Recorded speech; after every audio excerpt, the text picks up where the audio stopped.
So I just got finished watching From Dusk Till Dawn Part 2, and the first question you're going to ask if you're considering watching the movie is how does it compare as a sequel to From Dusk Till Dawn Part 1? Well, my honest answer to that is that it doesn't compare. It is a miserable sequel to From Dusk Till Dawn Part 1. I don't think it deserves or warrants quite the negativity and quite the hatred that I've seen for it online. I've read nothing but negative things about this movie for the longest time, but I've never actually had it spoiled for me, so I went into this movie pretty fresh. I knew that Bruce Campbell was going to be in the opening scene, although I didn't know how long he was going to be in the movie for. He was only in it for about 5 minutes, and I should preface that with the most handsome man alive, Bruce Campbell, because I can't talk about Bruce Campbell without mentioning the fact that he is the most handsome man to have ever lived, but his performance in this movie was a pleasant surprise. A man is innocent until proven guilty. He was in it a little longer than I thought he was going to be in it for, but honestly, I would have much preferred to see how the movie would play out if he were in the entire film. Like, imagine Bruce Campbell and then Robert Patrick, two icons of the 1990s, just in a movie together, riffing off of each other. That would have been a much preferable experience to what we've got here. But with that all being said, I do think the movie doesn't deserve the negativity it gets. It's not a good sequel to From Dusk Till Dawn, but it does take some of that goofy charm from the original and it ramps it up to an almost unstomachable degree, to the point of where it's going to be off-putting to some people. It's a little jarring in how it's presented. So for instance, with From Dusk Till Dawn Part 1, the first half of that movie is like a hostage movie. It's really dramatic, it's serious, and then you develop relationships with the characters, you kind of bond with the family, and then Richie and Seth Gecko, played by George Clooney and Quentin Tarantino. And then they're thrust into this situation where in the second half of the movie, they're in the bar, the titty twister. I don't know how to PG that for YouTube. The nipple rubber. I don't think that's even any better. So you're gonna have to let me know in the comments below how I could possibly make that more friendly for YouTube. I don't know. But the second half of that movie is absolute madness. It is chaos. It's one of the most jarring, chaotic moments in movie history. I mean, it has to be, right? But this movie, From Dusk Till Dawn Part 2, doesn't have any of that. It's much more straightforward. You're unable to sort of develop that bond with the characters like you do in the first movie.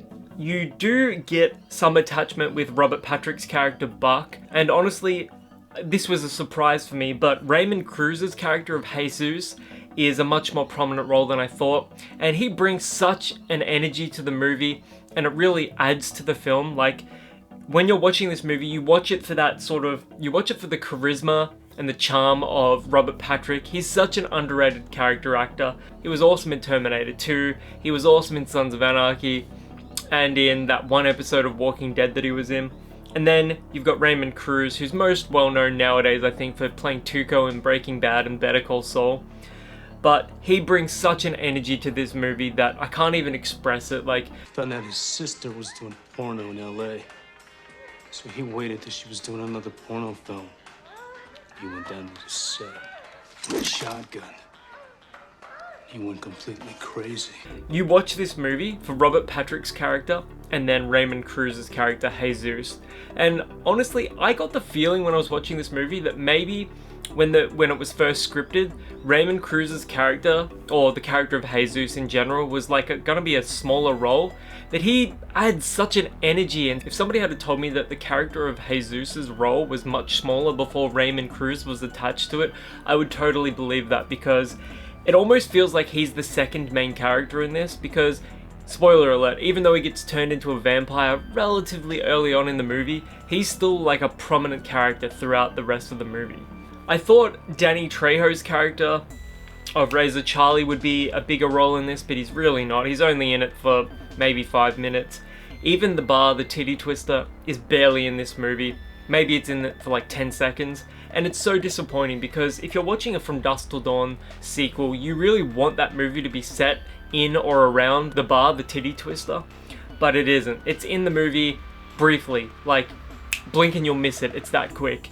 And Danny Trejo's character, he's sort of in a very small role as well, even though he's reprising his role from the first movie.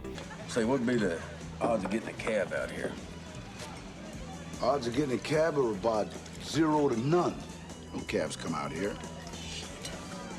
And that's why I say it's such a disappointment as a sequel to the first From Dusk Till Dawn movie. There is a lot of vampire action in this one. The effects are decent. Some of the practical effects are really good. The CGI is absolutely abysmal though. Like there's this one CGI shot of like, and they use it throughout the movie, when the vampires bite somebody, the camera perspective is from inside the mouth as the teeth clamp onto the skin, and it just looks absolutely atrocious. I hated that effect, and they use it like 5 times in the movie.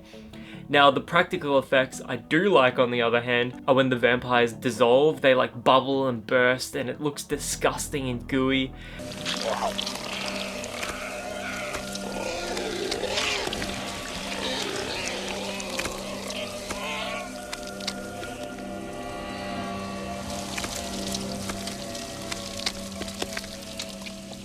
And they sort of mix that in with CGI and they become skeletons. It looks really good. I love that effect. They used it the same way in the first one, but I actually think they used it better in this sequel. It's one of the very few things that's better in the sequel than in the original. But apart from that though, they have way too much goofiness. It just comes across like the entire movie is almost a joke. Like every single character is cracking wise and being a wise ass, and it just makes the movie seem way less serious. I don't know, what do you guys think? Do you think they cracked way too many jokes in this one? Like, I expect criminals to like banter amongst themselves, but they were just constantly riffing and they were constantly making really bad dad jokes about biting and vampires. I went out for a quick bite. Fuck you, that's a terrible joke. Damn, Jesus. That little split-tail drain of life out of you? You look like a damn ghost. Suck me dry. Damn. But I do think the director, Scott Spiegel, had some big shoes to fill. He basically has to take on the role of both Quentin Tarantino and Robert Rodriguez here, and personally I think he does a commendable job. There are some pretty decent camera shots and some cinematic touches throughout the movie, like when chairs spin around, the camera follows, for instance, and I really like those additions to the movie. You can tell that Scott Spiegel worked on the Evil Dead movies as well, A, because Bruce Campbell was in the intro, and B, because some of those shots that are most synonymous with Sam Raimi's directorial style are in this movie as well. You get that sort of almost Evil Dead feeling to it. And I would say that tonally, Evil Dead 2 is definitely a reference point for this movie because it balances that gore and the violence with a lot of that humor. So how the hell are things, CW? Well, I fractured my ass bone. Faye left me. I'm 3 months behind on my note. And I had to hawk my horse and trailer. God damn, man. If your dog was dead, we'd have us a country song. And although the movie is extremely goofy to its detriment, is the movie as gory and as graphic as the first one? Absolutely not, it doesn't even come close, but there is still some nice kills here, like when this police officer gets like an assault rifle shoved through him, he basically gets impaled with a gun. That was a pretty cool effect.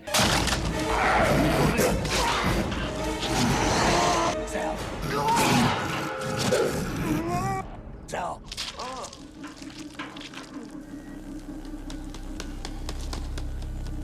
There's some impalements, there's some beheadings, a lot of gooey vampire bites, lots of blood, things like that. It's not going to win any awards for gore, but I like the effects here. And the vampire effects, you know, when the vampires looked more horrific, let's say, were pretty good. But when they're just like the actors with contact lenses and teeth, that looks so terrible. I can't even express how bad those contact lenses look. Like, they're sort of like this greeny yellow. It looks really bad. There's not a whole lot of story to this movie. It's not very twisty or turny. It doesn't have any of that bonding like in the first movie, but you do get some Tarantino-esque flares here. Like, for instance, there is a scene where all of the main characters are in a hotel room and they're talking about porno flicks, and one of the characters is talking about how they don't like any story to their porno flicks, they just want to see the fucking. I know that kind of sounds weird, just bear with me. And the other characters are saying how they like story to their porno flicks because it makes them enjoy the fucking more. This movie's very low quality. Don't look that bad to me. There's a story. It's a fuck movie. I don't watch a fuck movie for the story. I watch a fuck movie to see fucking. I got to side with Jesus on this. I personally appreciate an attempt at telling a story. When I care more about the characters, I care more about the fucking. Don't kill the messenger on that one. I know it sounds weird, but I just felt that that was a very Tarantino-esque sort of exchange. The dialogue was decent in that part, and instead of like being 5 minutes long like it would have been in a Tarantino movie, it was just like a 30-second burst here.